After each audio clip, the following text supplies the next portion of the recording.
दोस्तों, बॉलीवुड में 3 ऐसी अभिनेत्रियां रही हैं जिनके बीच का अंतर पहचानने में फैंस हमेशा असमंजस में रहे। परवीन बॉबी, जीनत अमान और दीपशिखा नागपाल को हमेशा एक दूसरे की हमशक्ल कहा जाता रहा है। आज हम आपको इन तीनों अभिनेत्रियों के बारे में कुछ ऐसी बातें बताने जा रहे हैं जिन्हें जानकर आप हैरान रह जाएंगे। परवीन बॉबी, जीनत अमान और दीपशिखा नागपाल का नाम हमेशा से ही बॉलीवुड की मशहूर अभिनेत्रियों की लिस्ट में शामिल रहा है। ये तीनों ही बॉलीवुड अभिनेत्रियां एक जैसी दिखती थी, इसलिए लोग अक्सर इन्हें पहचानने में उलझन में पड़ जाते थे। इसके साथ ही एक और बात थी जो इन तीनों में कॉमन थी, और वो ये कि इन तीनों को कभी सच्चा प्यार नहीं मिल पाया। सबसे पहले बात करते हैं परवीन बॉबी की, जो अपने दौर की मशहूर अभिनेत्रियों में से एक थी।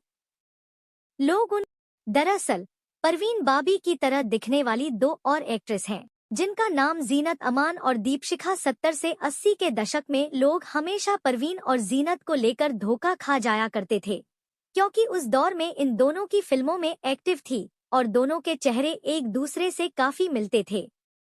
एक दूसरे की हमशक्ल जैसी दिखने के कारण इन दोनों को सिस्टर्स तक कहा जाता था।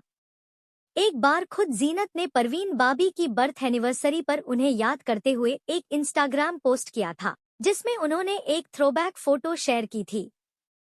इसके साथ ही उन्होंने अपने पोस्ट में ये भी बताया था कि कैसे फैंस उनके और परवीन के बीच फर्क नहीं कर पाते थे और उन्हें परवीन या परवीन को जीनत समझ लेते थे।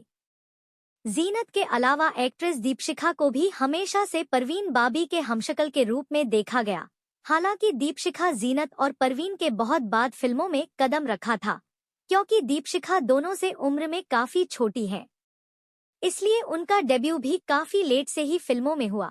लेकिन जब पर्दे पर लोगों ने दीपशिखा को देखा तो उन सबको परवीन बॉबी की याद आ गई।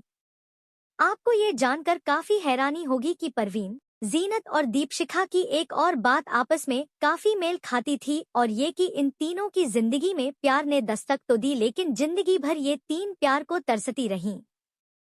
परवीन की शादी तो नहीं हुई, लेकिन कई स्टार्स के साथ उनके अफेयर रहे और आखिरी वक्त तक वह अकेली ही रहीं। वहीं जीनत की जिंदगी में पहले तो संजय खान आए और फिर मजहर खान, लेकिन उनके निधन के बाद जीनत अकेली पड़ गई थी, जबकि